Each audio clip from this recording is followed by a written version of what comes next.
Hello बच्चों, कक्षा 8। आज हम लोग पढ़ेंगे अभ्यास 15D। जैसा कि हमने कल बताया था कि आपको ग्राफ कॉपी खरीदना है। 10 रुपए वाली ग्राफ की कॉपी आपको खरीदनी है। तो शायद आशा करते हैं हम कि आप लोग खरीद चुके होंगे। ग्राफ बनेगा कैसे, ये है ग्राफ। देखिए क्वेश्चन नंबर 2। पहले को आपको आंसर लिखना है। चित्र दिया हुआ है तो आपको आंसर चित्र देख करके लिख लीजिएगा। आपको लिखना है चाहे जैसे लिखिए। ये क्वेश्चन नंबर 2 है। 2 का ये बारंबारता सारणी दिया हुआ है जिसकी सहायता से हमें ये चित्र बनाना है। तो देखिए हमने बनाया है, ऊपर से 15 16 खाना छोड़ करके ये क्षैतिज अक्ष खींच लीजिए। उसके बाद ये किनारे से ये इसको खींच लीजिए। इसी तरह से इसका चित्र बनाना है। इधर लिखेंगे हर आपको एक वर्ग की तरह बना हुआ है, उसको आपको ध्यान में रखना है। वहीं पर 1 2 3 4 5 6 7 15 तक लिख लीजिए। यहाँ 0 से लेकर 10 20 30 40 70 80 तक, क्योंकि उसमें सबसे बड़ी अंक 70 से 80 दिया हुआ है। ये क्षैतिज अक्ष को कहते हैं यक्ष अक्ष और ऊर्ध्वाधर अक्ष को कहते हैं वाई अक्ष। ठीक है, तो उसमें देखिए लिखा हुआ है पहले कॉलम में 0 से 10 तक 2 पर गया है। तो 0 यहाँ है, 10 है, 2 पर है तो 2 के निशान से इस तरह मिला करके इसे मिला दीजिए।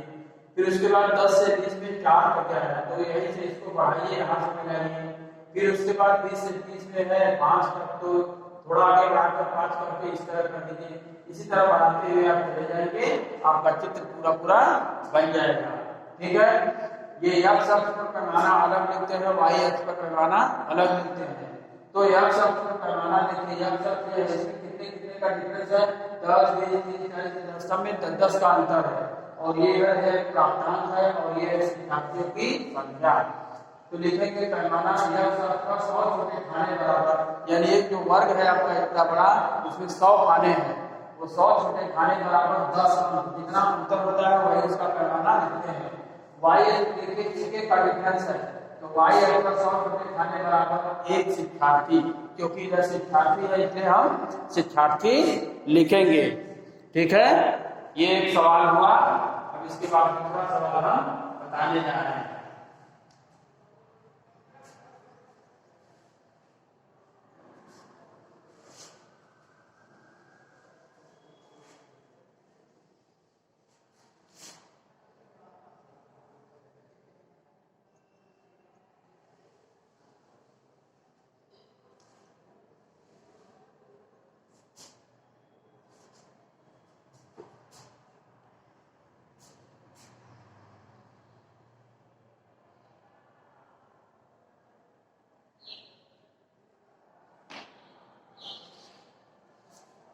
क्वेश्चन नंबर दूसरा तो बता दिए, तीसरा चौथा इसी तरह लगेगा।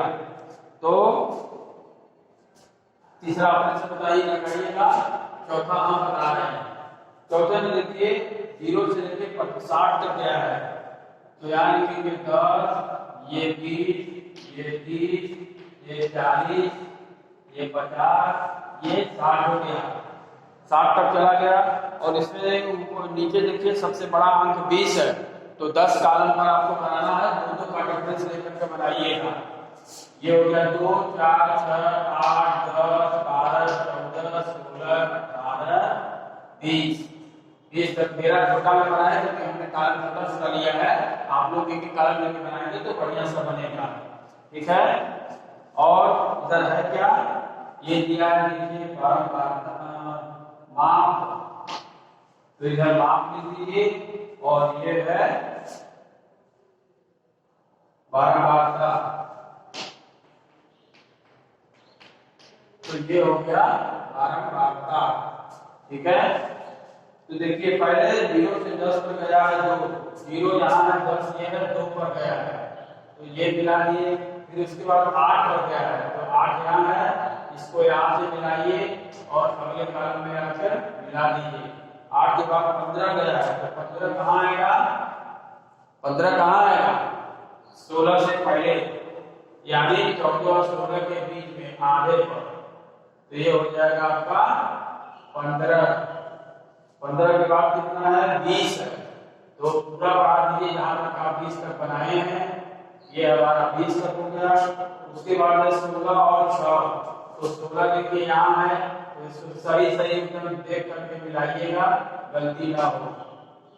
ये हो गया मेरा 16 और उसके बाद फिर 6 है, तो 6 है यहाँ, तो यहाँ से मिलाइए और ये हमारा हो गया ग्राफ तैयार। ठीक, इसमें एक ही सवाल बचा है जिसको आपको अपने से लगा लेना है। उसके बाद दक्षता सवाल है, तो दक्षता में आपको माध्यिका बताए हैं, माध्यिका निकालना है और सिर्फ माध्यिका वाला सवाल दक्षता में से लगाइएगा और बहुलक वाला लगाइएगा। इसके बाद ये ग्राफ वाला सवाल मत लगाइएगा, 1-2 ठो होगा तो उसको छोड़ दीजिएगा। राइट है, हाँ। फिर इसके बाद अब हम लोग पढ़ेंगे अगला अभ्यास 16, तो 16 दूसरे दिन पढ़ा जाएगा। ओके।